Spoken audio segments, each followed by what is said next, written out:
Thank you for listening to this podcast from TRE, Talk Radio Europe, your voice in Spain and around the world. For more information, please visit TRE.radio. Ger Sweeney presents Live on Eire in association with EmeraldConnection.net. Live on Eire, presented by Ger Sweeney.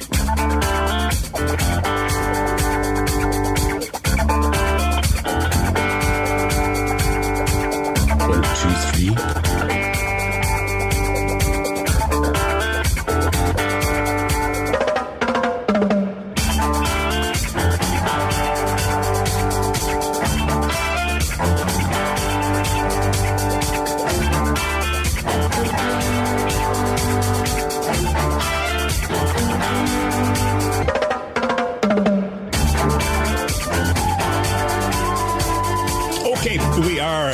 We are rocking and rolling. Just had a check there just to make sure. It's my first day back in Ireland, doing the programme back in Ireland for a number of weeks, and there's a couple of things that have changed.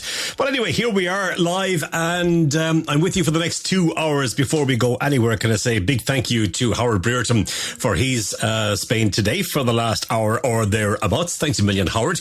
I hope it's a very pleasant evening as it is here in Ireland, where you happen to be in Spain. And no doubt Howard will be taking Luna for a little walk after the programme, because Luna has to sit nice and quietly in the studio while he does his Spain Today. Anyway, thanks a million. I was talking to Howard a little earlier on today. Always nice to catch up with him as well. Now, what have we got for you tonight, this evening? I kind of, when it's dark, you get away with saying, what have I got for you tonight? But it's not dark. It's lovely and bright here in Ireland. We had a bad start to the day with rain and wind and things. But it's turned out quite nicely. I told you last week, if you were listening to the programme, that I was heading home at the weekend. And there was some confusion as to when exactly, because the weather was forecast very bad. And so the timetable had been altered. And so I didn't get into when it was happening. But it turns out that we left Bilbao on the beautiful Salamanca, the Brittany Ferries Salamanca, and we headed to Ireland into Rosslare Europort, where we arrived safely on Saturday evening. And I told you that I was bringing the tape recorder with me, and that's exactly what I did. And I got an opportunity to talk to some of the passengers as we awaited boarding on the Salamanca, and indeed one or two while we were there on board as well. You're going to hear those interviews in this particular hour, the first hour of the programme. And in the second hour, it's going to be taken up with the Salamanca crew, because I wanted to find out how things worked on board ships and how decisions were made and who does what and where they go and how they do it and all sorts of things like that. Now, it must be pointed out that because it's Brittany Ferries, Brittany obviously in northern France, so the entire crew is French. And so they speak English with a French accent, which is lovely. And so, just turn up the radio a little bit, just in case that you're not catching. But we're used to listening to people who don't have English as their first language speaking English. So I think we'll be all right. All right. So that's what we have for you this evening. It's a seafaring special. As I said on Twitter when I was tweeting out exactly what we had on the programme this evening, there'll be some news from home, and there's plenty of good music in there as well. Not as much new music as I'd like to be able to play because of the interviews and the lengths and the timing and all that kind of stuff. But that's all right. Anyway, there will be enough of the good music. And if I stop talking, maybe, just maybe, we'll be able to get ourselves organised music-wise. Now, I suppose the biggest news in Ireland today is that the White House has confirmed that US President Joe Biden will arrive in Ireland next Tuesday, the 11th of April. Mr. Biden will first travel to Belfast to mark the tremendous progress since the signing of the Good Friday Agreement 25 years ago. The White House said the president's visit will also underscore the readiness of the United States to support Northern Ireland's vast economic potential to the benefit of all communities. From next Wednesday until Friday, Mr. Biden will hold various engagements in counties Dublin, Louth and Mayo, during which he will discuss the United States' close cooperation with Ireland on the full range of shared global challenges. The US president will also deliver an address to celebrate the deep historic ties that link Ireland and the US. And I heard this today at lunchtime. I heard the Taoiseach Micheál Martin talking, and he said that Mr. Biden would also be addressing the joint houses of the Oireachtas, something that has only been done on a few occasions in the past. A rare 14-foot small-tooth sand tiger shark has washed up on the County Wexford shoreline in what scientists believe is the first time it's been officially recorded in Irish waters. The shark washed up at Kilmore Quay. I was looking at Kilmore Quay for a little while the other evening as we were waiting to dock in Rosslare, and I was looking at the lights of Kilmore Quay. Absolutely stunning. Anyway, the shark washed up there over the weekend and was first noticed by a Swiss tourist who was out walking. Researchers say that the small-toothed sand tiger shark is a species rarely encountered by humans, and it is normally found in much deeper waters offshore. Scientists have expressed surprise at encountering the animal this far north, as while it was found in a number of locations in temperature and tropical seas worldwide, it was thought to be distributed only as far north as the Bay of Biscay. The specimen, which was female, is at the upper end of the species' side limits, given the maximum recorded size for females is around 15 feet. It's the second time in 2 weeks that the species has been seen this far north, after another had washed up on the South English coast. Assistant Professor at Trinity College's School of Natural Sciences, Dr. Nicholas Payne, described this as a little concerning. Dr. Payne, who is a shark biologist, said that a number of tests will now be carried out to try and learn what has caused this to happen, as well as learn about the species in general. Small-toothed sand tiger sharks are currently assessed as vulnerable. But the International Union for the Conservation of Nature, while not specifically targeted by commercial fisheries, they face threats such as bycatch or from pollution. They are said to pose no risk to humans, which is good news. I am sure we're all relieved about that. Definitely. I did say we'd have new music on the programme, and we are. Going to start with this. It was only released last Friday. It comes from Honeysuckle Dream. It's from Still Blue. It's a Dublin and Donegal based indie group, and we'll tell you more about them shortly. It's called Honeysuckle Daydream. Bunch of friends crying about her boyfriend lying again. I see her welling up, think she's given up. It's only 10:30, and she started saying that I'm the most humane person she's come across. Well, I don't believe you. Well, I couldn't beat you. Sure, you met the girl from a lost. I'm all over the chip shop. Spill drink on your white socks. Can barely see in the color of your butt. You're all caught up in my honeysuckle daydream, hoping you won't wait for the end. And you're dying to tell me what you've seen, making sense of what I meant. You left your jacket at my house, and I don't know how to tell you about it. Only if it's a little loose, but I just took it when I moved. Already you're meeting too many feelings, fleeting the moment I see you. Do you remember last December when it all came to? I'm all over the chip shop. Spills drink on your white socks. Can barely see in the color of your butt. You're all caught up in my honeysuckle daydream, hoping you won't wait for the end. And you're dying to tell me what you've seen, making sense of what I meant. Caught up in my honeysuckle daydream, hoping you won't wait for the end. And you're dying to tell me what you've seen, making sense of what I meant.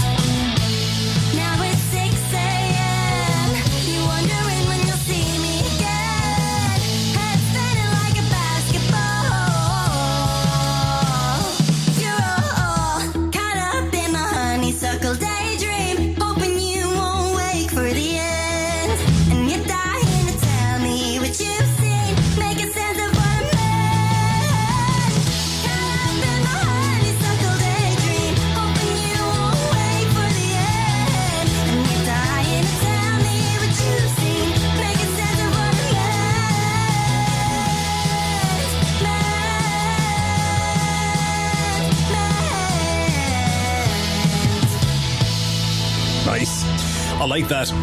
It's from Still Blue. It's called Honeysuckle Daydream. It's their debut single. It was released last Friday, which was the 31st of March. The Dublin and Donegal indie pop band comprise vocalist Nicole Lyons. Rory Ford is on guitar and Greg Kearns is on bass. I like their sound and I would imagine we're going to hear a lot more about them and from them. I didn't tell you, did I? No, I didn't, because you get out of sync. And I forgot to tell you that if you'd like to get in contact with the programme, you're more than welcome to do so as always. Our WhatsApp is working. So you can WhatsApp our WhatsApp machine if you like at +34 645 99 67 95. Even though I am in Irlanda, I have access to that, so I'll be able to read them. And if you would like to send an email, you can do that as well. You can use either of the following email addresses. You can use studio@tre.radio, or you can use my own email address, which is Ger, GER, @tre.radio. Alrighty, there you go. Let's do a very quick break. Come back to me just after that. I've more news for you and I've more new music. Live on Eire, presented by Ger Sweeney. TRE. Talk Radio Europe. Live on Eire, presented by Ger Sweeney.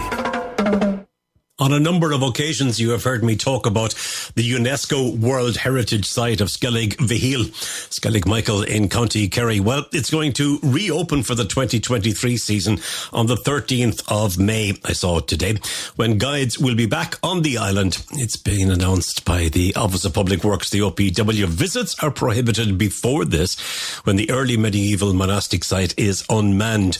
Dogs and other animals are not allowed at any time, and visitors are reminded to be wary of falling rocks. I've never been to it. I've seen it, but I've never actually gone out to it. This is a particularly vulnerable site, and visitors are therefore asked to cooperate with our efforts to protect this monument, the Office of Public Works said in a statement. They also said that, as always, the opening times will depend on favourable weather, sea and island conditions. No closing date has been given, but usually the island closes at the end of September. A lot of people go to Kerry. Indeed, a lot of people come to Ireland just to go to Skellig Vihil. Now, a pause that was placed on 58 major school building projects has been lifted, and all of the schools affected are to be allowed now to proceed to tender and construction stage. Minister for Education Norma Foley has confirmed that an agreement has been secured to facilitate continuation of the projects, which were put on hold due to funding constraints. The Department of Education said it has secured additional funding to allow the projects to proceed. In a statement following this morning's cabinet meeting, the Department of Education said the minister had secured funding to guarantee and support the rollout and continuation of the department's ambitious school building programme. It will facilitate, they say, the continued rollout of urgently required school building projects in both mainstream and special education settings, including those that were temporarily paused due to capital funding pressures. Ms Foley said that she was committed to an ambitious capital programme that delivers new and modernised facilities in school communities. She added this will include provision for all the 58 schools that were temporarily paused to progress to tender and construction stage, and department officials will contact these schools directly. The projects were put on ice a month ago as a result of financial concerns. You'd wonder, wouldn't you, what happened in a month? You'd imagine that if it was put on ice because there was no FUBOB around, that it would take less than a month to find it. The Department of Education entered discussions with the Department of Public Expenditure and Reform with a view to securing additional funding to allow them to proceed. All the while, the Taoiseach, the Minister for Education, and others in government said that they were determined that the matter would be resolved by Easter. However, many schools were highly concerned by the potential impact and knock-on effects that a sustained delay might have. The projects were all due to proceed to tender and construction stage. The Department of Education said at the time it was assessing its work programme and priorities in the context of its available funding, and that it was engaging with the Department of Public Expenditure in relation to the capital funding pressures. It said high inflation remained a continuing feature of the construction sector. A total of €860 million has been allocated for school building projects for this year. In 2022, over €792 million was initially allocated, but that was later amended by an additional circa 300 million, bringing the total for 2023 2022 to 1.12 billion. That's a lot, isn't it? That's a lot.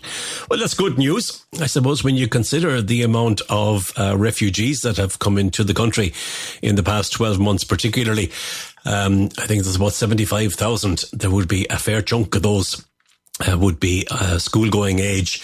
So you can see why there would be an urgency to improve some of the schools that would be housing and that would be teaching those particular children, wouldn't you? Absolutely. We wish them well, and hopefully everything will run smoothly from here on in. Now, a couple of years ago, we spoke to Eire Quinn on the programme, and Eire, as you probably know, represented Ireland in the Eurovision Song Contest a number of years ago. I can't remember exactly what year it was, and won for us as well. And yeah, it's always nice to hear from Eire. I didn't hear from her directly. It was actually Dennis Carey, whom you have heard on the programme as well. Dennis sent me an email the other day and asked me if I would mind taking a listen to Eire's new single. It was written by Brendan Graham. Brendan and Eire would collaborate very closely on a number of events and have done throughout the years. And on this particular recording, she is with Gavin Ring and the Dublin Brass Ensemble. And it's a lovely tune. It's called Peace Upon This Land, and it's obviously inspired by the 25th anniversary of the signing of the Good Friday Agreement. So let's take a listen to Eire Quinn, Gavin Ring and the Dublin Brass Ensemble, written by Brendan Graham. This is Peace Upon This Land.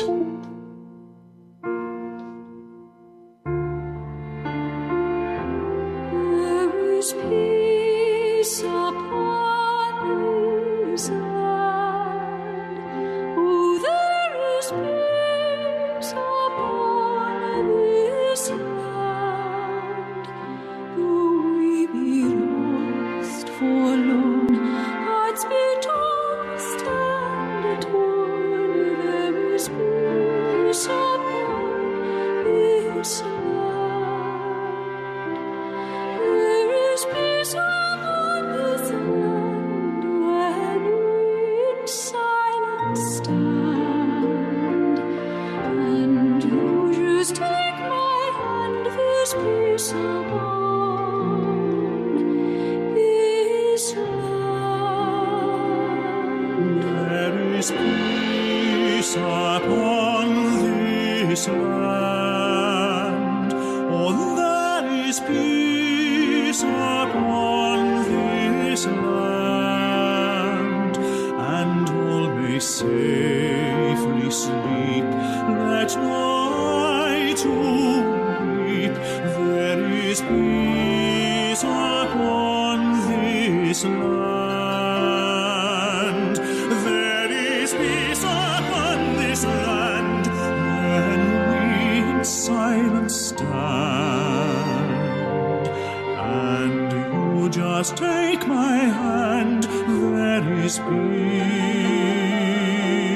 There is peace.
When you take my hand, there's peace upon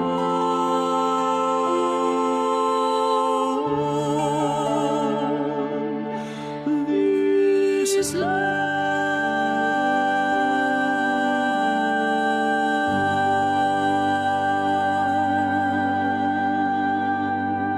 Isn't that just fabulous?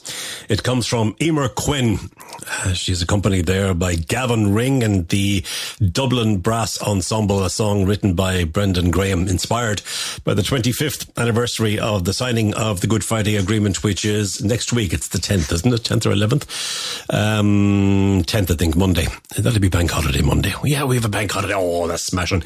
I heard Dave this morning saying that tomorrow is a holiday, a public holiday in Spain. So enjoy that, won't you? I'm sure you will. What day? Oh, today, do you know what day today is? We used to call it Spy Wednesday because it's Holy Week. And apparently today was the day that Judas spied on Jesus and all that. Do you know what I used to do years ago? Was I used to play a game on the radio called I Spy with My Little Eye. Do you remember when we go on our trips with our parents? And maybe your children did it too, because I know mine did, even when they couldn't spell. That was great fun. And we used to play I Spy with My Little Eye. Will we have a game? Will we? I used to do it on the radio, and I used to take calls live on air, but I can't do that. And people used to just ring up and guess it and then hang up straight away if they were wrong. So what do we do? Do you know what we do? Seeing as we're doing something about Brittany ferries, and you'll hear the recordings very shortly, we'll do something that's on a ship, right? Something that's on a ship. That's right. I Spy with My Little Eye. Something beginning with the letter R for Romeo. All right? What's on a ship beginning with the letter R? You tell me by text or WhatsApp, +34 645 99 67 95, or you can send an email, studio@tre.radio, or Ger, Ger @tre.radio. I Spy with My Little Eye. That was a great crack. Right, talking about the Salamanca, the fabulous Salamanca, which is operated by Brittany Ferries between Bilbao in northern Spain and Rosslare Europort, just outside Wexford. I was on it last Friday night and Saturday, and I had a smashing time riding the waves. But before we got on board, I met some people, and you'll hear we had a good old chat about things, and you'll hear those conversations just after this very quick commercial break. Live on Eire, presented by Ger Sweeney. TRE. Talk Radio Europe. Live on Eire, presented by Ger Sweeney. We're in the car park waiting to get on board the Salamanca, and I approached a number of people who are from Ireland and asked if I could have a chat with them about how good the service is and how much they enjoy it.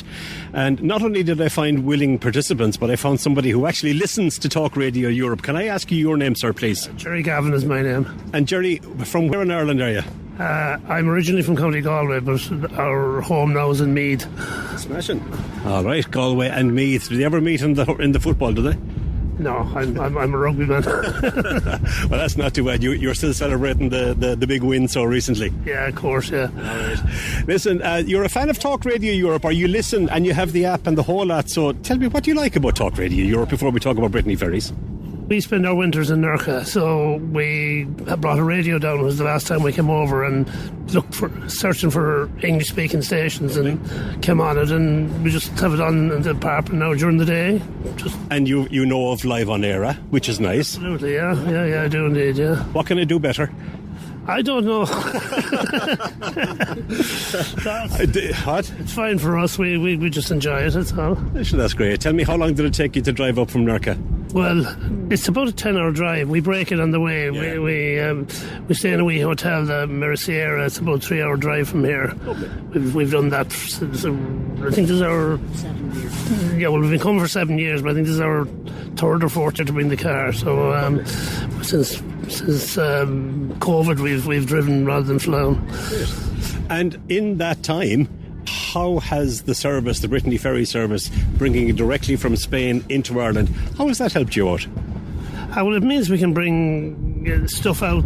You know, we're spending 6 months in Spain, so it means we can bring stuff in the car, and then we can bring the wine back home. I was just about to ask, what goes home then?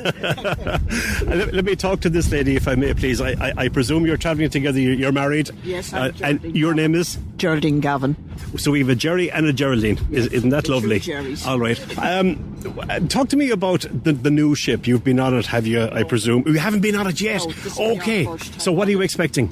Well, I hope that the food will be nice and that the cabin will be nice, and just generally nice. Great. And compared to flying, what's the difference in your opinion in relation to taking the boat? Well, I suppose we can bring more stuff out with this and we're not as restricted for flying, and then we enjoy the trip as well. Can I ask your name, please? Hi, my name is Miriam. And Miriam, where are you from? The sunny southeast, Waterford. Oh, smashing. So you haven't got too far to travel when you go home? No, only about 40 minutes. Oh, that's absolutely lovely. So tell me about your thoughts on the Salamanca. Well, I just loved the whole ambience of it all, and the cabins were lovely, and the television. I had all the programmes that I love and films, and so it was like a little mini cruise. And do you use the Commodore Lounge? Yes, we did. Okay. Yeah, it was great. All inclusive. Yeah. It was brilliant. We ate and had our drop of vino the whole way over, so it was lovely. That's lovely. Miriam, is this your travel partner? This is my husband, Dominic. Dominic, how are you? I'm not too bad. Very good. Are you a Waterford man yourself? I sure am, yes. Yeah. Of course, you have a Clare man now looking after the Waterford team again. Oh, we have. Again. I don't know what way that's going to work out, but anyway, hopefully this year we'll do something. It'd be lovely to see you break through, wouldn't it? It would be brilliant, yeah, before I die. You have a bit left in you, I'd say, yet. In relation to travelling by sea, are you a good traveller? Does the bad weather upset you, or what? Well, I'm a good traveller, but I've been seasick a couple of times. And I hope today is not going to be my third time. I don't think it will. Yeah, but anyway, the ship coming over anyway, we had rough sea coming over, and the ship wasn't too bad anyway, so, so. What about the crew on board? Did they do enough? Yeah, but I couldn't find anything wrong with anybody in the crew, so that's all I can say about it. Everybody was helpful, so. Is it a service you'd like to see continued? Absolutely, yeah. It's very convenient for us now because we have the short drive, and I'm going to bring in a trailer next time, though. Because would that be now for fruit and vegetables? No, that'd be for her stuff, yeah. And where did you travel from today? We came up over the last 3 days from a place called Acala de Mias. So, and yeah, we just stopped a few times on the way up and had a good time in general. So lovely. Dominic, thanks a million for talking to us. There's two more people here. We don't want to leave anybody out in the conversation because we know people will get upset. Can I ask your name, sir? My name is John Crow. John, I'm going to go the other side of you because of the wind. That's the only reason. John, where are you from? Kilmore in County Wexford. Okay, so another man that has a short journey when we go home. Yes, excellent, yeah, suits us to the ground, yeah. Tell me about the ship, what do you think of her? Well, we came over on the ship and I have to say it was excellent. Great. Excellent every way, yeah. And when did you come? About 20 days ago. We've travelled around Spain from the last 20 days, covered 3,500 kilometres. So we've covered every part of Spain. Well, pretty much so, feel like that anyway. And was the idea of that to cover as much ground or to see what you'd like and go back again and spend more time there? Yeah, that was the plan, yeah. Okay. Just to see it, yeah. Okay. Just to cover it around. You hear people talking about different places and, come and see it. Have you Spanish? No Spanish, no. How did you fare out? Very badly. This lady is travelling with you. If I can, I'll go and have a quick chat with her and find out if I can ask your name firstly. I'm Caroline Crow. Caroline, lovely to talk to you. What are you expecting weather-wise on the way home? Have you checked? Well, I think it'll be rough, and I'm not a good sailor, but I have tablets with me, so hopefully that'll work. All right. And you said that you're not a good sailor, so are you a regular traveller?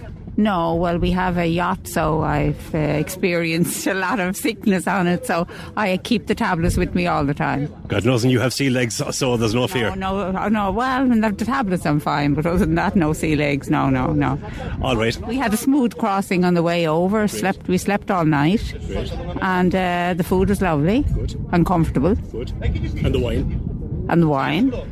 My husband liked the wine better than me, so he should have mentioned that.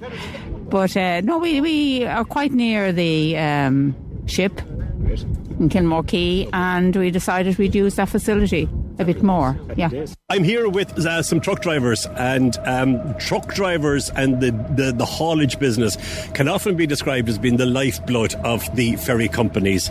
And Dermot is here beside me. Dermot, you're a Kerry man originally, or are you living there? No, originally. Tell me first about what you like about Brittany Ferries and what we're going to be on today. An excellent boat, excellent crew, Food is very good. Everything on board is more or less as it should be. Service is good. A bit weather dependent, but on the Bay of Biscay you come to accept that. Other than that, all is good. That's good. Now, in terms of the service or the facility itself, to be able to go from northern Spain directly to Ireland, does that make a big difference to you? Makes a colossal difference on the economics of doing the journey, and a big consideration for us is driving time, or we're very restricted. We're only allowed to drive 90 hours in a fortnight, so this saves probably 20 hours driving a week if you could use it both ways. So it's a big consideration. We cover way less kilometres, so obviously way less fuel. The economics of that, it makes sense to use the ferry. Okay. I know that the Connacht, which was on this particular route for a long time, was far less luxurious and salubrious than the Salamanca is. But what difference has it made to you? Before we talk about things that they could do differently, maybe, what's the big difference in terms of the two ships? Reliability. This is a new ship, so it's a way more reliable. It's a way more capable in rough weather. Way more luxurious on board. The Connemara is very, very basic. That's about it, really. Reliability and comfort. Okay. Now, the big question that they'll be waiting to hear the answer to is, what can Brittany Ferries do better to help truckers? And before you answer that, how many times, let's say, in a month would you be on board? Anything between 4 to 6 times. Some people up to 8 times a month. Okay. Every month. What can they do better? They can start treating drivers, I suppose, with the same degree of respect as other passengers on board. In other words, if I go on board, I'm only allowed, and it's not by choice or I can't pay to do anything other than, I'm only allowed book a berth, which is a bed, in a shared cabin. Okay. That's from a bygone time. We should be getting our own cabin, single occupancy cabin. We are paying more than enough for it. They need to reprioritise. Freight is a very, very big part of their business out of Ireland, or of any ferry company's business out of Ireland. They can't function without us. We're the foundation that they build to make their money from the tourism. You'll be talking to a lot of other truck drivers and hauliers. When you look at the number of ferry companies that operate out of Ireland, how does Brittany Ferries rate? Well, Brittany Ferries will be by far the best. Dermot, I appreciate you talking to me, and I know that you're talking to Brittany Ferries. I hope that things work out for you well. Okay, thank you. Now, one of the good things about having loads of truck drivers on board is that they're from all over the place. There's trucks moving now. Tell me, what's your name, please? Nathan. And are you from north of the border? Are you from Donegal, or where was that accent from? North of the border. Whereabouts? Dungannon. Okay, Dungannon is a smashing spot. I'll tell you about Dungannon in a minute when we're finished chatting. How easy has this particular crossing made for your life? It's made a big difference. It saves a lot of hours in the week, and it's a grand boat. And why do you drive trucks? It's good crack. Lads, you gotta go. Thanks a million. Appreciate it. Bye bye. Thanks. Some Spanish people travel on the service as well. Sir, may I ask your name? Pablo. My name is Pablo. I'm Pablo. You're here with your family. The car is well stocked. Are you going on holidays to Ireland? No, I'm moving to work there. I started working in a hotel in Killaloe. And why did you decide to go working in Ireland? Because I was living just 11 years ago there. I'm from Argentina. I moved there. I met my wife from Spain, and we back there with our girls. You have uno, dos, tres. Cuatro. You've got 4 girls. 4 girls. Okay. And how do they feel about moving to Ireland? They are very excited. It's our first time in that ship. I don't know what will happen about these 26 or 28 hours. And what about the girls? What are they looking forward to on board? Looking for a coffee shop, the playground. I think they had player area. Okay. Watching movies. Okay. We use a lot of. Many times we went to Balearic Islands, from Barcelona by ship. Yeah. Yes, it's different because it's only 10 hours. Here is 28. But yeah, it is. Thank you very much for talking to me. Enjoy your trip on the boat, on the ship. Thank you. Nice to meet you. Here we are. We're on the Salamanca at this stage, and the voyage is well underway. In fact, it's the day after we left. And we meet all kinds when we're travelling. And one of the great things for pet lovers with Brittany Ferries and the route between Bilbao and Rosslare and vice versa is that you can bring your doggy with you. Right? And that's very important for some people. And the next person I'm going to talk to is a man called Ian, who's from outside Glasgow. And Ian and his wife Pat are on board, and we just got chatting. And it turns out that the entire reason for them being on board is because of the dog. Ian, you're very welcome. Hi, good afternoon. Nice to be speaking to you here, Ger, from the Salamanca. Indeed. Now, I was talking to Pat yesterday afternoon, and ye have clocked up thousands of miles because of your doggy. Tell me the story, if you would, please. Well, we've got a lovely little 4-year-old Pomeranian, and we have a house in Mallorca. And we decided to, this year, make a big trip, to go to a lot of trouble to get the dog onto Spain and round to Mallorca, travel back.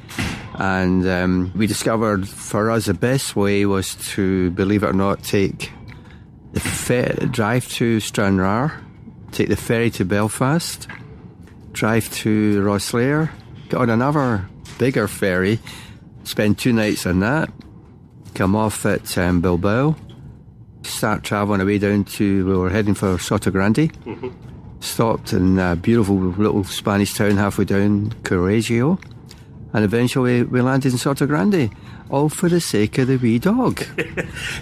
Does the dog appreciate this? Not one single bit, no.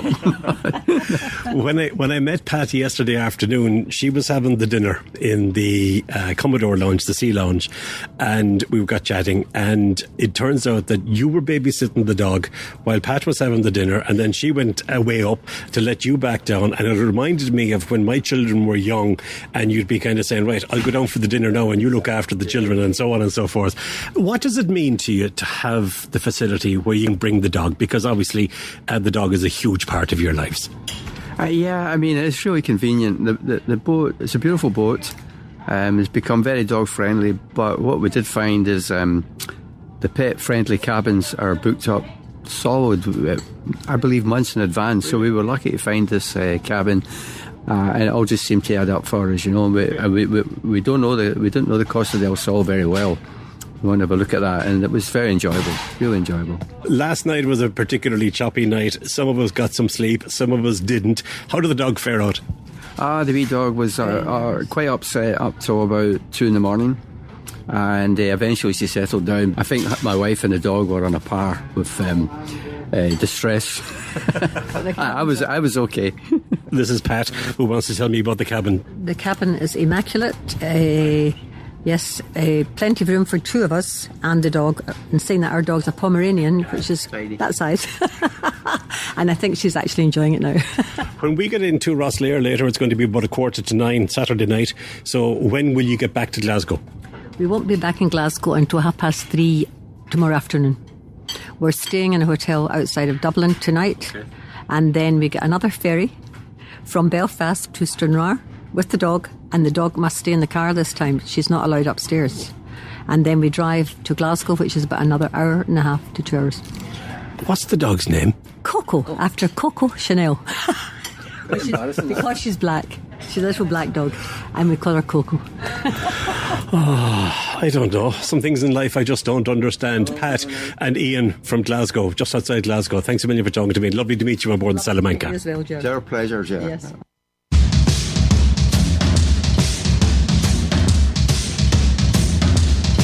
When it's always your fault and your dreams aren't coming true, you keep making the same mistakes. It's like the mistakes are making you. Leave all your trouble behind. Leave all your trouble true. I want to make you feel my pain, and that's exactly what I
that. It's new music from Doppler. It's called About You. I enjoyed chatting to those people that I met on the Salamanca, and thank you to all of them for taking part and for agreeing to have a chat with me. It's great. So thanks a million. In the second hour of the programme, in fact, the second hour of the programme will be conversations that I had with crew members on board Salamanca when I travelled between, where was I? I was in Bilbao to Rosslare over the weekend, so you can look forward to that. Well done. So many people have guessed correctly what the letter R is. So well done. And in case you've just tuned in, we were playing a game of I Spy with My Little Eye. Something that's on board a ship beginning with the letter R. Alrighty. I spotted a headline earlier today that said Valencia, not Valencia, was the wettest place in Ireland last month. The weather in March was unusually wet and dull, with above average rainfall and above average temperature in almost all parts of the country. That's according to Met Eire, their weather summary for March. Now, this follows the statement from Met Eire on Monday that last month was the wettest March in its records, which stretch back 83 years, with rainfall amounts averaging 69% higher than the long-term average for the month. Yesterday's report says that there was rain and showers on most days, something I wasn't aware of. Because I was in Spain for the month of March. It was lovely. On the odd occasion I'd call home, I'd get the lowdown all right. Anyway, only one of Met Eire's synoptic weather stations, Finner in County Donegal, recorded below average rainfall for March, with monthly precipitation running at 10% there, below its long-term average. At the Valencia Observatory in County Kerry, the monthly rainfall total was 239.2 millimetres. That's 193% of its long-term average, making last month the wettest March in Valencia for 60 years. Wow. All right, I have one more commercial break to do in this hour, so I think now would be a jolly good time to take it. I will be back just after that. I have more news for you, and also I've got a brand new single from Mike Hanrahan, so please don't go anywhere. Live on Eire, presented by Ger Sweeney. TRE. Talk Radio Europe. Live on Eire, presented by Ger Sweeney. You're welcome back to the programme. Nice to have your company on this Wednesday evening, the 5th of April. Local newspapers across the country are facing serious challenges in the face of a digital transition, but are still surviving, according to Executive Director of Local Ireland, Bob Hughes. Local Ireland is a group representing 32 local newspapers across the country. It includes titles such as the Connacht Tribune, the Limerick Leader and the Longford Leader. Mr. Hughes said that the switch to a digital format is essential, that local newspapers should be supported by government in that transition because of the role that they play in informing their local communities. Print still delivers the revenue. Digital will deliver the revenue, but we have to get the business model right, Mr. Hughes said. It's essential that our service continues because we are vital to our local communities. We are vital to the local democracy. Speaking on RTE's Morning Ireland, Mr. Hughes outlined that local newspapers are experiencing a growth in readership due to their availability online. His comments come as the head of Media House, the company that owns a number of newspapers, including the Irish Independent and Sunday Independent, said that he expects printed daily papers to be phased out within the next 7 to 10 years. Peter van der Meersch said that the Media House is planning to become a digital-only company in the future, and that he was concerned about local newspapers because of their small scale. And he supports that are brought in to support local newspapers should include robust governance processes in order to protect their independence, Mr. Hughes explained. I have every expectation that the new commission will have the same robust procedures as the Broadcasting Association of Ireland have, and I don't think newspapers should feel threatened as long as the processes are good, he said. Casting an eye on the future, Mr. Hughes said that he does not expect local newspapers to be fully digital in the next 7 to 10 years. We have a unique selling point and our readers are very loyal to the print editions. Some people still want to feel and hold a printed edition and it has value to them. He be at it. Indeed, and I know that's a debate that's been going on for quite some time. Mike Hanrahan, you have met on the programme, and Sive, you have heard on the programme, and we haven't met her on the programme. They've got a brand new single called The Crimson Warrior. It's from a short movie which is titled The Ballad of the Crimson Warrior, which was inspired by the women and men of the Great Irish Cultural Revolution. It's a musical narrative of original songs and traditional tunes, and there are some stunning portraits of the revolutionary years created by the acclaimed Irish artist Mick O'Dea, who was born and bred only a stone's throw from where I am sitting this evening. The new single called The Crimson Warrior, Mike Hanrahan and Sive. Here it is for you today.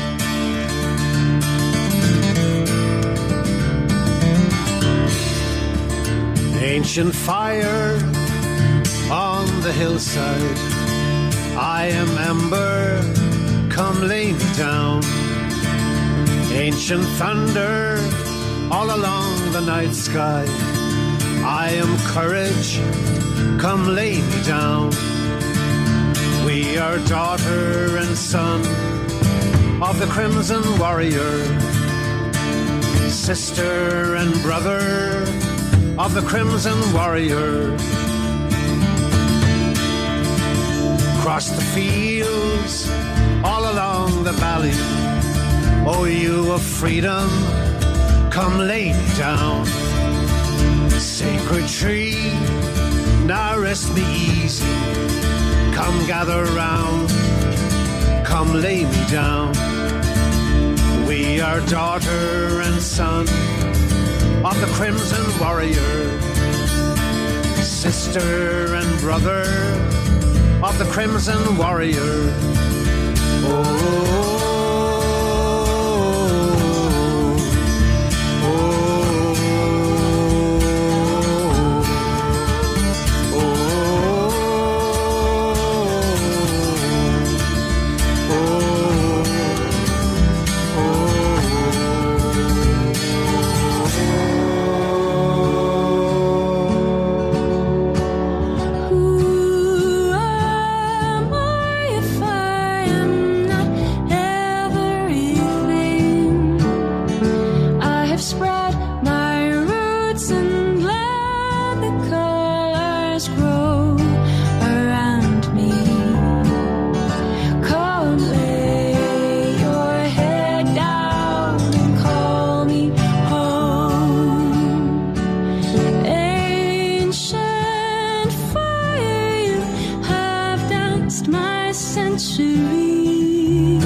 Radio Europe. Your voice in Spain.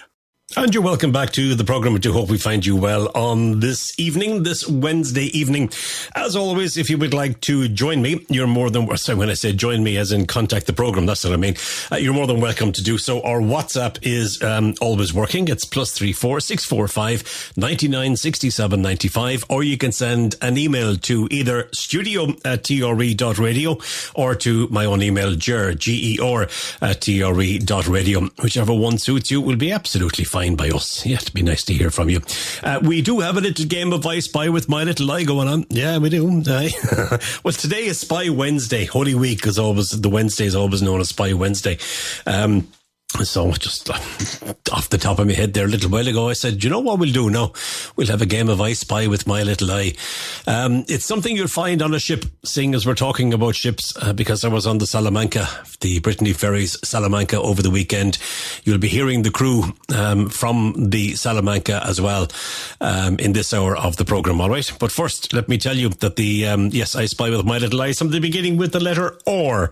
Any ideas? You can let me know whenever suits you.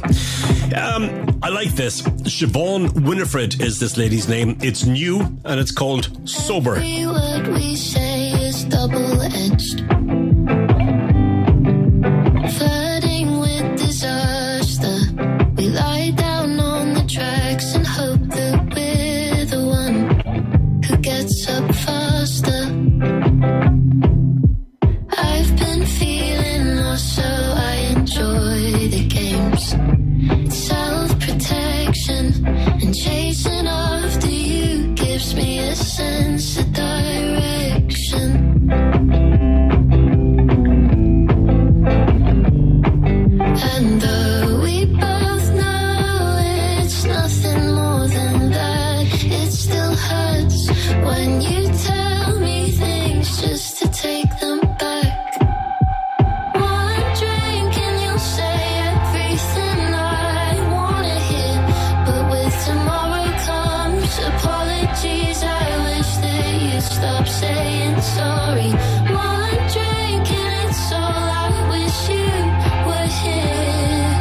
And so honey, you can have your next on me.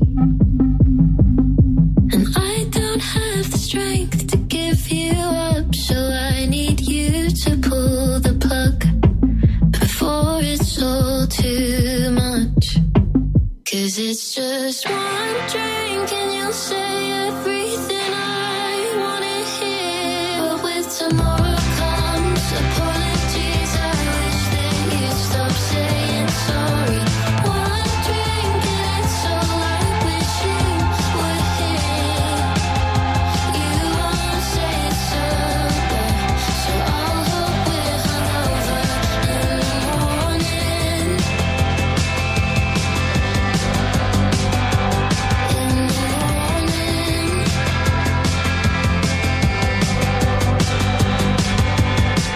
Nice song, isn't it? It's called Sober. It comes from Siobhan Winifred. Let's do a quick break. After that, we're going to meet the crew of the Brittany Ferries Salamanca. Live on Eire, presented by Ger Sweeney. TRE. Talk Radio Europe. Live on Eire, presented by Ger Sweeney. It is a delight and it's also an honour to be on the bridge of the Salamanca, and I am blown away by the view that I have.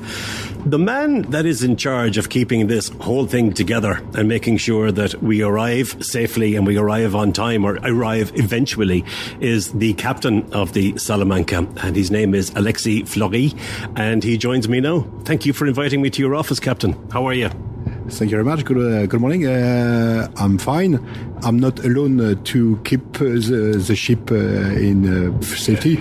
I have a team with me, and of course the captain is taking the decision, but after there is all the team, all the crew to keep the ship from one port to the other one safely. I met you downstairs when Sammy, the purser, and I met. And then I didn't realize that you were the captain when we said hello. And when Sammy said, you can talk to the captain now, I said, great, where is he? And you said, were you expecting somebody older and with a big bushy white beard? So let's talk about you if we can before we talk about your job. How do you become a captain of a ship like Salamanca? To become a captain on this type of ship, I have been in a Merchant Marine Academy for 5 years. And after I have been working on a ship, offshore lines, and I am working for Brittany Ferries for 23 years now. First, I was a mate for about 5 years. I have been chief officer for 10 years, and now I am captain for the last 9 years. How many crew members are on board? How many souls working for Brittany Ferries are you responsible for? On this ship, on the Salamanca, there is today there is 75 persons. Maximum of the crew could reach 85 to 90 persons for this ship. I'm going to ask you a question. I think I know the answer to it, but what is the most important part of your job? If you were to answer with one word, what's the most important thing? The most important thing, of course, is the safety. Safety of my crew, of course, safety of the passenger, and after, safety of the ship and of the cargo. In all of that, what exactly does, like, we know because we see a lot of things on television, we see a lot of movies about airplanes, and we know that the captain and the co-pilot, take the thing into the air, then they can relax, they can put it on autopilot, and then they can, they land it again if the autopilot doesn't want to do it. So what does the captain of the Salamanca do? What are the hands-on things you do? It's not far from what you say. I'm here for berthing and unberthing the ship, of course, for all the period where my crew's mate want me to assist them at the bridge. But I have a very good staff, and I have a very good person with me. And one of the biggest part of my job is to have them in the best condition and with the best skills. I have to develop skills of everybody on board. It is a part very important of my job. Not only the techniques. The techniques, you've got it. I think after 10 or 15 years on the ship, you've got the technique. But after, you have to transmit all you know to the maximum of person, because more person competent you have on board, and better and easier is your job. And after that, you can relax. When we're sailing from A to B, I presume, again, it's like maybe a car. You've got a roadway that you travel, like a ship lane, or you've got, like you do in the sky, you've got the particular airways that you travel on, going south or north or east or west or whatever the case might be. Is it the same for a ship like the Salamanca? You have your route that you follow by radar, and on what conditions would you deviate from that, and how would that come about? It's exactly the same. You have a route plan. Also, you prepare your voyage before departure. But after, there is ships. Also, you have to change your course to avoid any collision. In the middle of this route between Spain and Ireland, you have some traffic separation scheme. You shouldn't TSS or the silly TSS. Also, you have to comply with the international regulation, and you have to follow some special routes. Yes. We had a particularly choppy night last night. Were you safely tucked up in your cabin, or were you on the bridge, or do you just say, if there's a problem, this is where I am?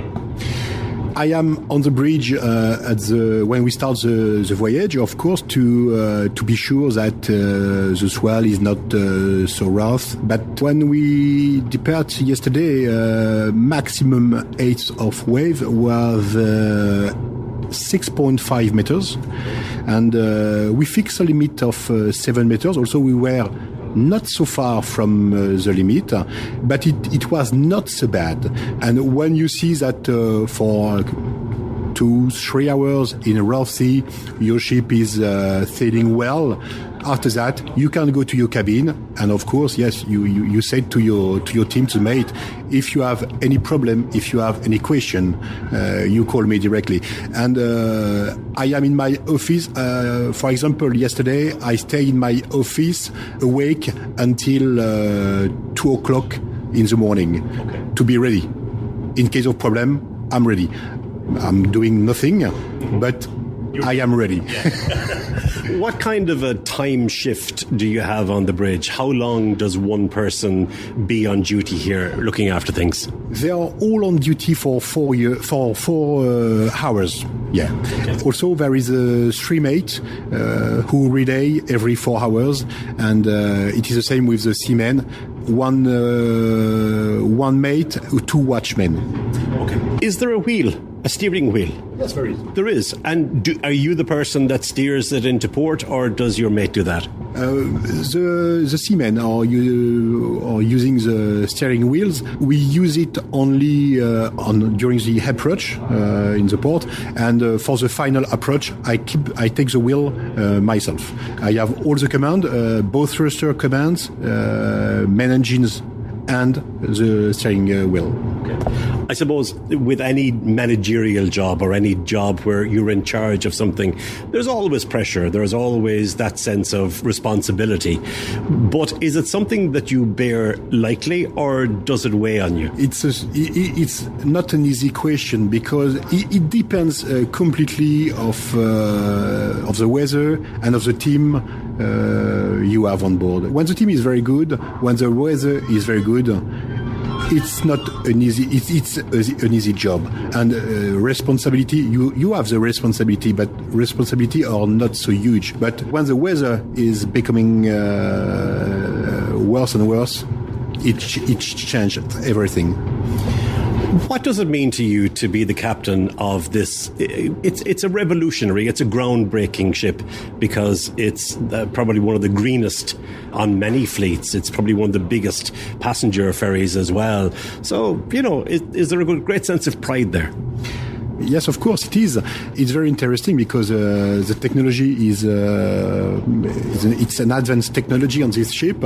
You know that you are changing the manner of sailing, and it's the beginning because it will change more and more in the next years. We will have hybrid ships in 2 years with Brittany Ferries, and for the size of the ship, because of course this one is 215 meters, it's a big responsibility for sure, and it's a big responsibility in Rossler particularly because yes, it is because this harbour is not so big, strong current in the approach, and a lot of winds. I don't know why, but there is always 25 knots in Rossler. I don't know. I pleasant, but it's big responsibility because you have to take care of everything and to be concentrate. Okay. Do you ever mingle among the passengers without them knowing that you're the captain? I go everywhere in the ship, not only to see the passengers, but to see my team also, because I can have a lot of information by everybody from everywhere. Sometimes we are speaking with passengers, but not so much. Have you had scary moments at sea during your career? Is there one that maybe that stands out for you? Yes, you have. You have scary moments when you feel that you are not in control. It's just terrible because if you have the control of what you do, it's not a problem because you know that what you can do. But when you are not in control, it's strange. It's not the best moment of my life. Yes, for sure. Would you recommend a career as captain of a ship? Yes, of course. It's a very interesting job because my office is fantastic. I'm working on the sea. It's a beautiful place, and you are working with a big team, and it's really interesting to work with people because you have engineers, seamen, but you have also steward, purser, cooker. All type of job on board, and you have to understand all the job and all the person you have on board. It's a really human interested job. Okay. And finally, I know you're busy, so I'm going to let you go after this question, but on this particular weekend, there was interference with the schedule because of the bad weather. How difficult is it? And is it your decision as captain whether we sail or we don't sail? Yes, it is my decision. There is no commercial pressure from Brittany Ferries to cross or to cancel. We fix the limit because we know the ship, we know the Gulf of Biscay, which is very complicated during the winter. It's only my decision, and I take this decision for the safety of my crew and for the safety of the passenger. I don't have to have any injured person on board. It is my first objective, to be sure. Captain Alexis Fleury, thank you very much indeed for a fabulous sailing thus far. I wish you well, and thank you for talking to me today on board the Salamanca. Thank you very much, and enjoy your trip. I am with Pierre Picard, and Pierre is the chief officer on board. He's in charge of loading. And I don't know about you, but I've often sat in my car and I've watched how traffic and how vehicles are loaded onto the ferry. Obviously, it's about balance, like it would be in any vehicle. But I was curious as to why some cars go here, some cars go down there, trucks go up here, trucks go over there. And I thought the man to answer the question would be Pierre. Pierre, thank you for talking to me. How are you? I'm fine, thank you. Thank you, and welcome to the bridge of the Salamanca. Thank you. It's a very spectacular sight. Not many people get to see it, and what a view we have. It is lovely. Yes, it's a chance for us to work here, and so I am the chief officer of the Salamanca. You are on one of the biggest ships in the world, your ferry boat in the world. Now, tell me about loading. Balance is the priority, I'm sure, but how do you decide where my vehicle goes? All the people have to know that we have many constraints for loading the ship. One first constraint is the height of the vehicle. Okay, you have many vehicles, big caravan, big trucks. We can't go everywhere in the ship, so we have to pay attention for the height of the vehicle. Okay. For example, on the ship, we have deck 1, we have deck 3, deck 5. On deck 6, it is only a big garage for the vehicle. We have the priority vehicle, which called 9P and 9C. It is for the people we need to go near. We need to be close to the lift. Okay, disabled people or other type of people, and we have the car with pet. The car with pet inside. Oh yes, dogs, cats, yeah. Which can't go everywhere. This vehicle must be too near the lift. Secondly, there is many people now, since 1 year, we can embark and disembark quickly. We call that the fast lane passenger. 6 people. It's a premium rate that they pay so that they get on quickly and they get off quickly. Yes, on this car, this vehicle can't be everywhere on the ship. They have to be deck 3, for example, deck 3 forward, and to be able to disembark very quickly.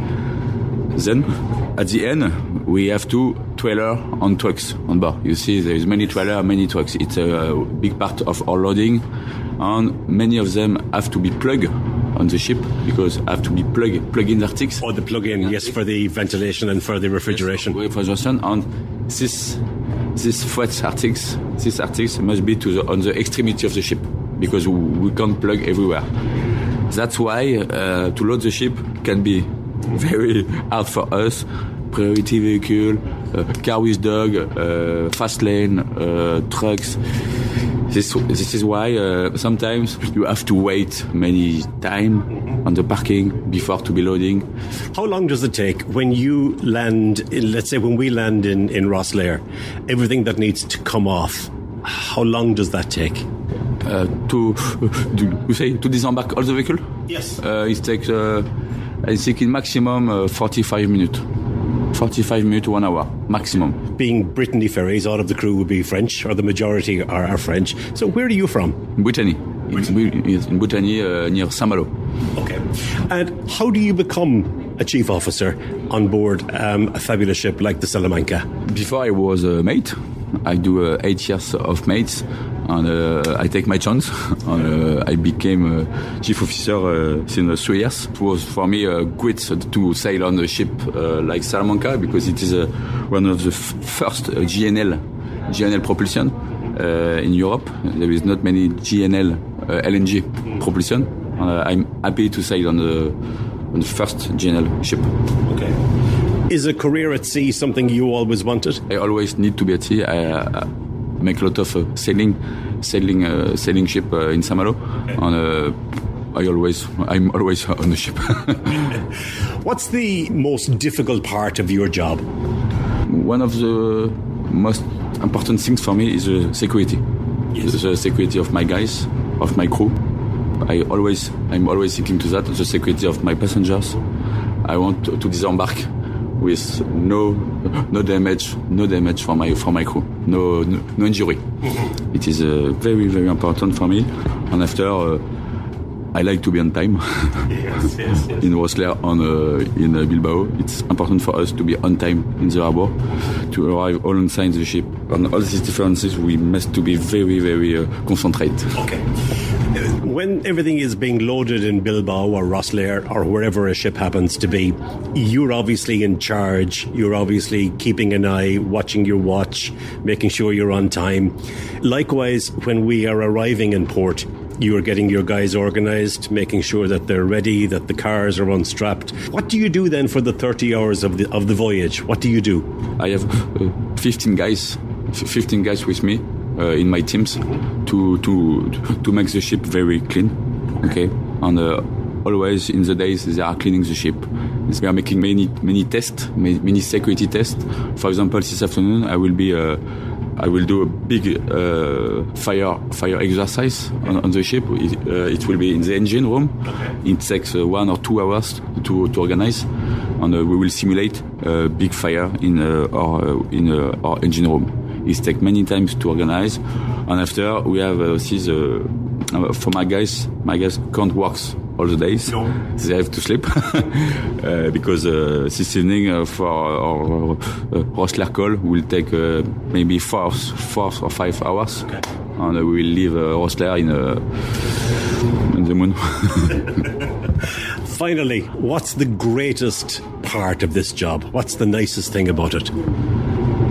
For me, the quickest part of the job is to work in team, to live in teams, and it is like football, like everything. I love the spirit of the crew. It is like the spirit of a team. Yes. We are working together. We have difficulty together. We are happy together, and it's nice. You've got a beautiful office, don't you? Yes, beautiful office. Pierre Picard, thank you very much indeed, Chief Officer on board Salamanca, and with responsibility for loading and unloading. Thank you so much for taking care of us, and thank you for talking to me today.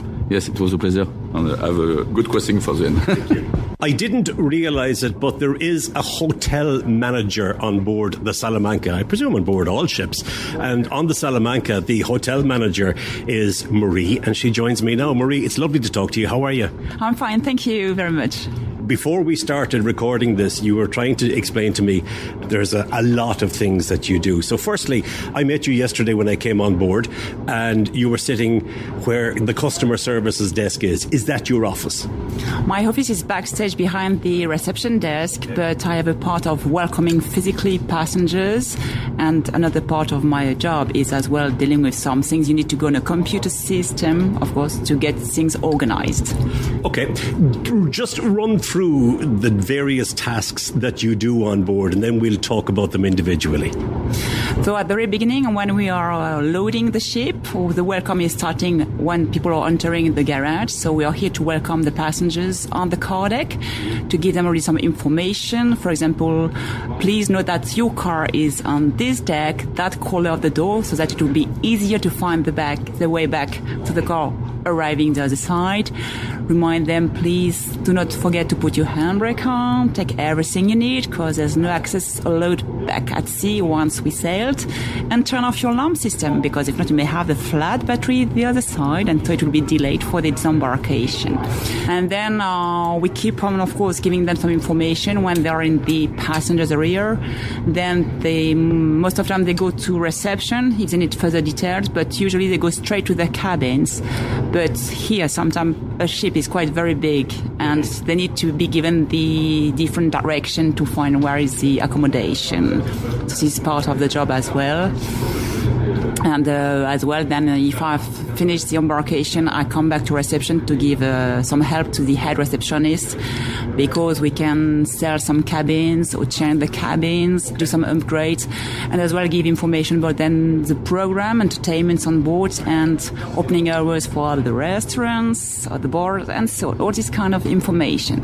Yesterday it was quite choppy. Once we got out to sea, it began to get choppy, and at about 7 o'clock or thereabouts, I came down from my cabin, and there was a gentleman playing a guitar and singing songs in the bar. Was that part of your entertainment program? Yes, indeed. We have as well, once passengers are on board, we have to organize and be part of their leisure time or relaxing time. So we have some entertainers. Sometimes it's like live music. It could be some quizzes. We have entertainment as well for the kids, because we have passengers traveling and their families. So all this is as well part of my job, indeed. Yes. Now, there is a children's area where they can play games and they can play with the things that you have in there, which is fabulous. But what else is there to do for passengers when they're on this ship for 29 hours is what this voyage is? Indeed, then if they don't want firstly to have like live music or to be aware of their cabin, we have like the VOD on demand, so they can watch some films or movies or series, or they can listen to some music there at their disposal. And then on the exhibition gallery, where you have a couple of screens with interactive games or like touristic information, and as well about the meninas, which are like a big symbol of Spain, and information about we propose some art tour as well. Or when we are passing through the French lighthouse, we can organize some visits with comments with a lady in charge of entertainments who is working with me. Okay. Yeah. you're also in charge of housekeeping. You look after the housekeeping crew that's there. So when we land in Rosslare, we'll have been in our cabins for 25 hours, those that have cabins. So there's a quick turnaround. How do you prepare? How does your crew prepare for the arrival of the new passengers? Yes, indeed, a short time before we arrive, we start preparing the clean linens, and then there is a team of a few persons. Once people have left the cabins, we go in the cabin to take off all the dirty linens and towels. Then we put the clean one, so that then the cleaning staff, it is a team from land. When they'll be coming on board, they'll have everything ready for doing the new beds, and then they'll come to Hoover and clean, of course, the bathroom and the toilets and so on. If we had, for example, given a few extra pillows, we have to take them away from the cabins and to prepare for the other ones. This kind of things. But it's a very short time for a very busy time. You meet probably most of the people at some point in your journey when you're heading between 2 points. There must be some funny stories that you've heard or experienced down through the years. Anything spring to mind that you could share with us? For funny stories, sometimes it was not funny, but it was part of a story. For example, you know that we have passengers traveling with pets. Yes. And once I remember, at that time I was head receptionist, and a passenger came and she was really under stress and she was panicking, and she just gave me her mobile and said, "Talk to this person, it's very urgent." And in fact, she was on the phone with her vet. Okay. Because the dog obviously was really bad, but it means that the connection was via the satellite connection, so it was very expensive but very urgent. And the vet said, "Well, listen to me, and it's a question of dead or not for the animal or the person." So I say, "Okay." And so she gave me some instruction. I said, "We have no vets on board. We just have a nurse." And so she gave me a few instructions. She said, "Okay, keep down and slow down, because I'm talking English, but not the very specific, like anatomic things or things for dogs. It's not my my language usually." And then so we hang down, and I called the nurse, and this person accepted to do the necessary, but it was something very difficult to do. But we managed to save the dog. Oh, good. Yes. Excellent. But it means that we had to go to the engine room to take a special, like, flexible things to put in the throat of the dog and something. And so it's this kind of thing that you never know what's going to be happen, and it happens. So, well, but it's not funny. No. It's unusual. It's an unusual one. I was just going to ask you as well about some of the unusual requests that you'd get. We know you can ask for an additional pillow. On a previous journey, I had to look for a remote control for the television. And so, are there any kind of unusual requests? Yes, sometimes people are asking me if there is like a chapel to pray, or for specific religions, if there is like an office done. And sometimes, because I think people think we are much more like cruise ferry, they can hire for like hairdressing, lounge, thing like that. But no, most of the time it's like sometimes to pray. And if not for sports activities, but there is just some equipment on the outside decks. And that's an essential part for some people. Where do I pray? But an essential part, I think, for most people, particularly when we have time on our hands, is Wi-Fi. And being able to log on to our favourite games online, or to check our emails, or to whatever the case might be. You have a period of time on board that you have free Wi-Fi, but if you want Wi-Fi for the entire journey, it's available, isn't it? Yes, indeed. People have 90 minutes free per device. So, for example, if they have a mobile phone plus a computer, they have twice per day, 90 minutes long. And then in addition, if they want spare time, they can buy some packages on board at reception or online. And they have the choice between different times, and if they want to use this on one or two devices at the same time, yes. So this is an extra service we propose, yes. I know the Salamanca is only in service on this route since I think November of last year. Are you enjoying being on board? Yes, very much. Yes, it's different from the traditional ferry we used to have, but it's a new experience, and it's still then adventure and a new challenge, and it's a challenge for a team all together, and it's really good. It's interesting. Yeah. I see you're wearing your 50 years badge because we know if you've been watching the media over recent times, there has been a lot of celebration for Brittany Ferry's 50th birthday. Does that give you a sense of pride? Yes, we are, because we know that it's a long story, but it was not always very easy. Sometimes it was like a storm in the story of the company, but we're still here and still very proud and still trying to do our best for all our passengers. And yes, I'm very proud because it's almost like 23 years now I've been working for Brittany Ferries, and they gave me a lot. All right, we're all in safe hands with the hotel manager on board Salamanca. Marie, thank you very much indeed for talking to me, and I wish you a safe onward trip, and indeed for the remainder of the voyage as you do. Thank you very much. Bye-bye. Merci. Following on from Marie, there is a food and beverage manager, which is a very responsible job, because when people come on board, we expect to have nice food and nice drink. And Marielle is the food and beverage manager on board Salamanca. Marielle, nice to talk to you. Nice to see you. How are you? Fine, thank you. And you? I'm very well, thank you. And thank you for talking to me today. Food and beverage manager. The thing that struck me yesterday was that because of the crossing being so bumpy, it was a difficult crossing last night. So when you're trying to budget for food on board, you have to be conscious maybe of the weather, because people may not feel like eating if their tummies are upset. So is that probably the biggest challenge for you? Very big, because a lot of passengers are very ill. Yeah. So they have to prepare the food, but so they don't come at the restaurant. And a lot of people ask for taking away food. Oh, yeah. So we have to prepare.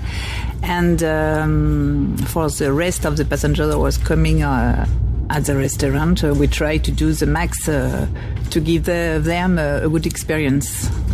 How many people are working to prepare food for passengers? You have 10 people in the kitchen. I know that your chef doesn't have great English, so we're not going to talk to your chef, but is he the person or she the person that's in charge fully of the kitchen, or as food and beverage manager, are you in charge? The chef is in charge of the food. Mm-hmm.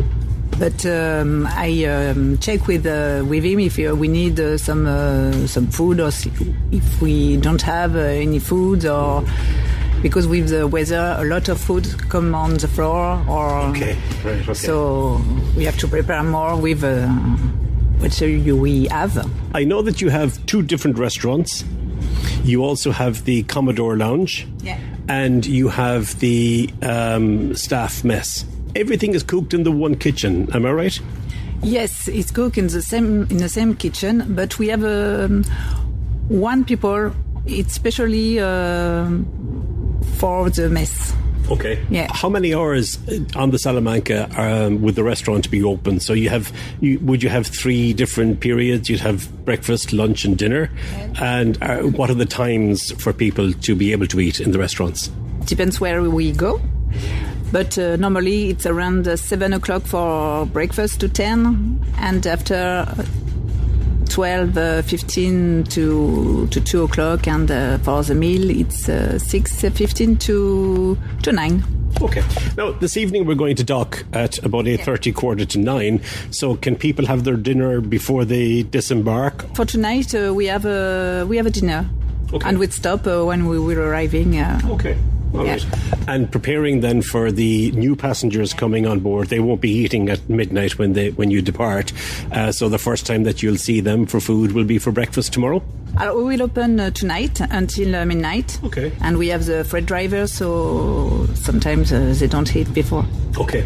The freight drivers would be used to the bumpiness of the sea. So do they eat anyway, whether it's bad weather or good weather? Yes, yes. In fact, in Spain, when they're going to Spain, all it's included for the freight driver, so they come to eat all the time. Okay, all right. Do you enjoy your job? Yes, very, because we meet a lot of people, and all the days are different, so it's very nice. You're a French person and you're travelling. I know that the ship is based in Cherbourg, but you get to see a little bit of Spain, you get to see a little bit of Ireland. Do you get to spend any time in either Spain or Ireland?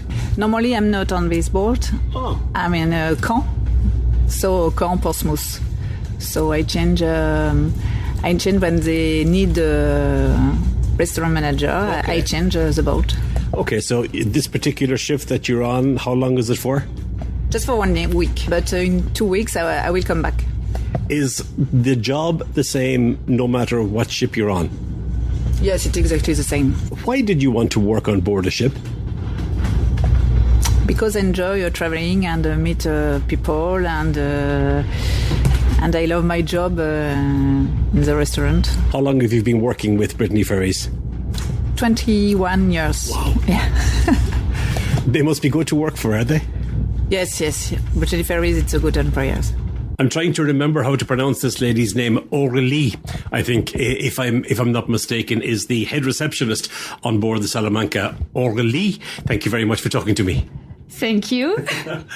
What I would say, it's head receptionist is once you come aboard by the car decks, and before coming to your cabin, you come to see me to see how it works on board, what time you can eat, where you can see different entertainment. Is a welcoming desk. So basically you're the person that knows it all. I have to know everything. What time the sun is rising. Really? Really, for example. As I was waiting for you just there somebody came along and asked your colleague, are we on schedule? Is that the most important or the most common question that you're asked? Oh, for sure. What time we dock? And another funny question that can be, what time we can see dolphins? Really? On the Bay of Biscay, it's the most common question. Funny question, but what time we can see dolphins? Really? I was fortunate enough on not this voyage, but the last time it came over, I actually saw dolphins and it was just fabulous. Have you seen them?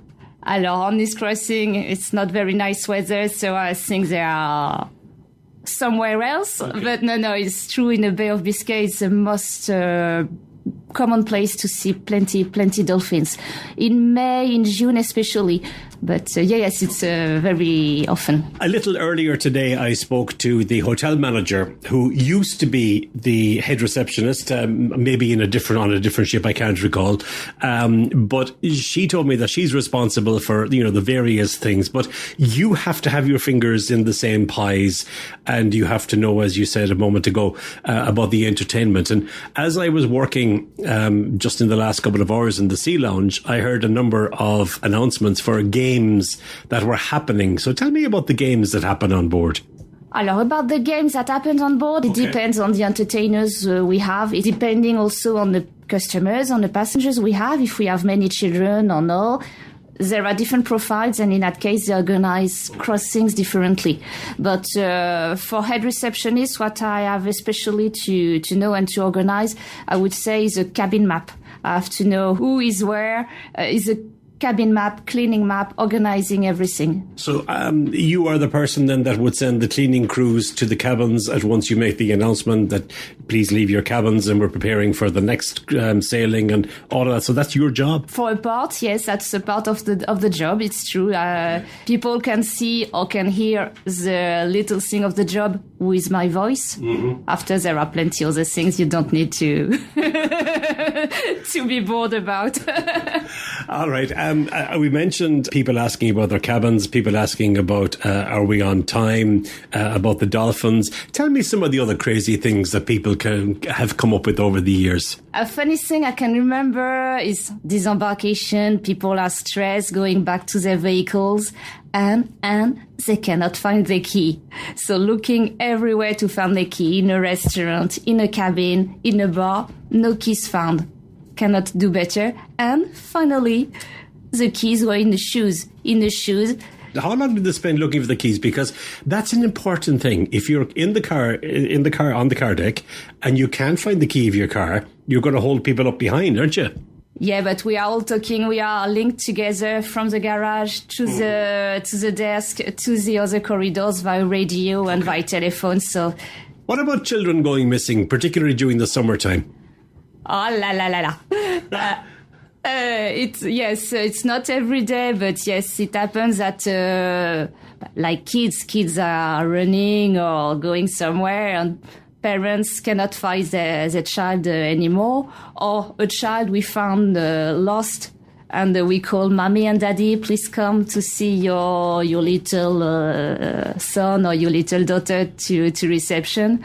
And I remember it was parents or grandparents. They finally come to see their little son, and they ask, "Have you seen the second one?" Uh-oh. Expecting you to know who the second one was and all of that. What about lost wives and husbands? Another funny thing when people come to see us. "Have you seen my wife?" "But I totally don't know who you are, sir. Can you help?" Oh, lovely. I would like to help better sometimes, but... You enjoy your job? We have to. It's a special life, so we have to spend time with people, with our colleagues, with people. So we have to be enthusiastic, yes.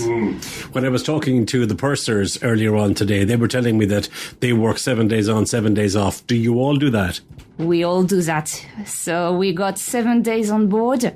7 days we are totally for the ship, for the passengers, for the cruise work. We are totally in our uniform.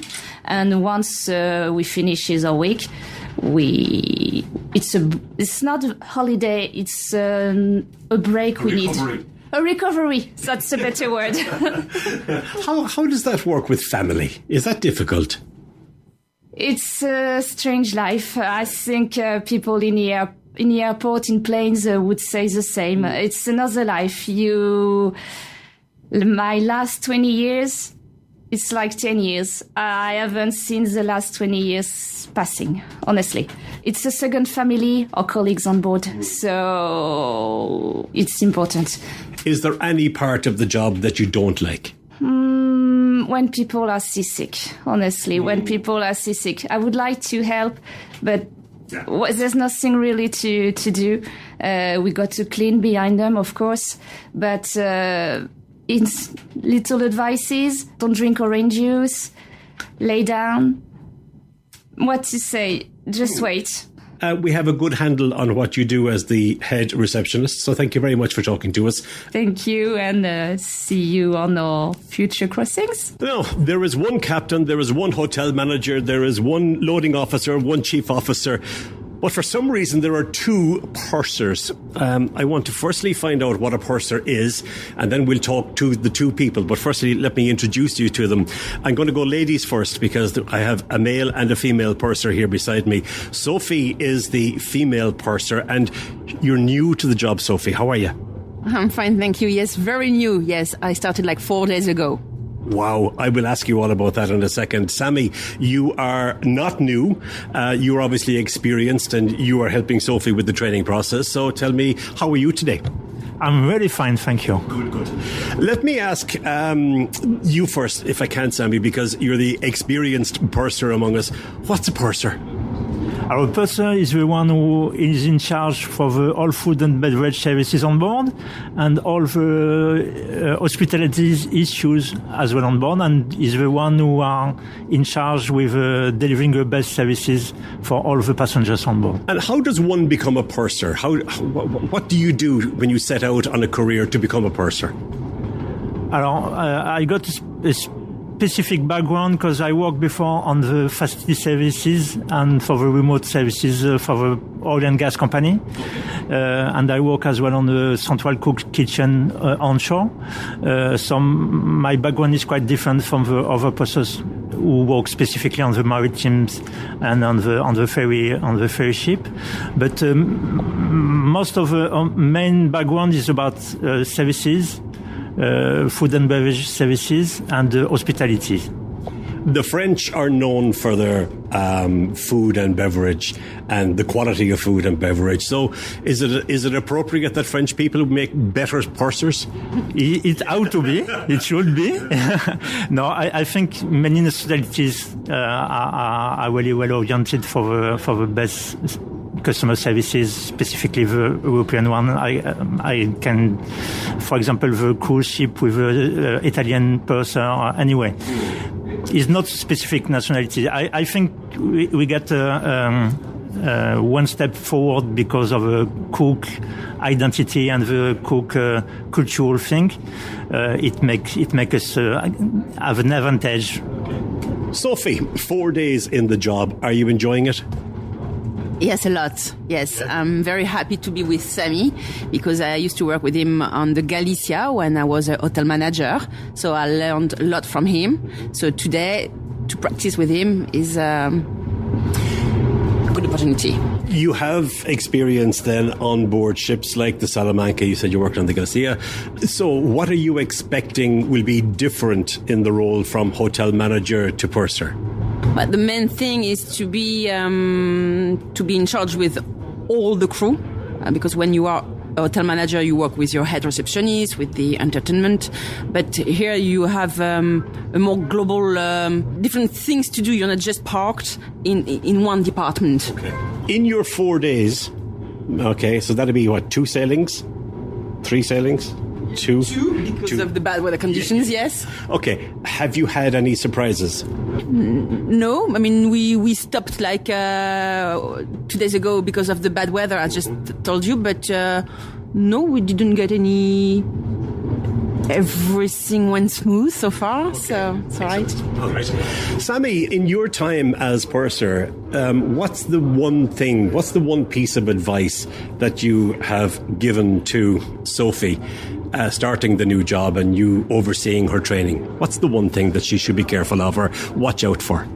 For me, the main part is just about to be human-oriented, as well for the customers and as well for the crew members, to be really focused on. And when would you interact with passengers? You know, at what point? I spoke to Marie earlier, who is the hotel manager, and so if we wanted additional pillows or remote control or whatever the case might be, we'd go there. But at what point does the purser talk to passengers or interact with? Alors, at any time from the embarking time until the disembarking time, mainly. But obviously, as a person, as a man on charge, we interacted at the people when the problem or an issue came on. Basically, when something goes wrong, we will interact first with the people or passengers who have been dealt with. All the time when they are on board, and specifically when they get an issue with the services or anything on board. Sophie, back to you. The job as purser, you said that you were hotel manager previously. Is this job en route to something else, to another job? Does a purser move on to something else at some point? No. I started like 20 years ago at Brittany Ferries. I was a head receptionist first and then hotel manager. And now, yes, a purser. And that was my goal. Yeah. Here I am. So no, I'll try to do it the best I could. And on top of purser, I mean, there's the captain, of course, but that's not something we can go. Okay. What do you know about Ireland? If somebody on board asks you something about Ireland, do you know much? Have you been to the country? Have you travelled at all in Ireland? As we got two colleagues in Ireland, in Cork and in Whistler, I personally go one time to Cork as well, and to Whistler, near Whistler anyway. I forget the name of the main city near Whistler, but I just make almost 1 week between the two cities. Yeah, it's lovely, but we don't have any specific requests about Ireland on board because we're dealing with more Irish people, so we don't have any expectation about Ireland. Sure. Sophie, have you been to Ireland? Have you travelled in Ireland? Just once with Brittany Ferries to Cork, but this is it. I mean, it is part as well of our jobs to know our destinations. So I'm willing to discover Ireland soon and to go to Dublin I'm willing to do it. Yeah. Sami, I'll ask you this question: on a ship like this, the sailing is 29 hours. So are you awake for 29 hours, or how does it operate? Because the job of purser is an important one. So what happens? Obviously, we don't work 24/7, but at the maximum 84 hours duty on board during 1 week, and the average one is about 70 hours on duty. But obviously, if we got a call on the middle of the night or on our break time, we will have to deal with, and we will take again a job. As you know, the people on board are 7 days on board and 7 off on shore. And during this 7 days on board, an average of 70 hours per week. Sophie, where is the Salamanca based? Where's the official base for it? Cherbourg. We do embark and disembark in Cherbourg. Okay, so you start your working week and you finish it in Cherbourg. Okay, and do you think about the Salamanca on your week off, or do you think about the sea, or is it just forget about it all? Well, I live in next to Saint-Malo, so I can see the Bretagne, which is another boat from the company. So yes, from time to time comes to my mind, but I try not to think about work when I am off. And I know that you're new, you're only 4 days on the job, but are you looking forward to being on the clock and being available 24/7 when you're on duty? Of course.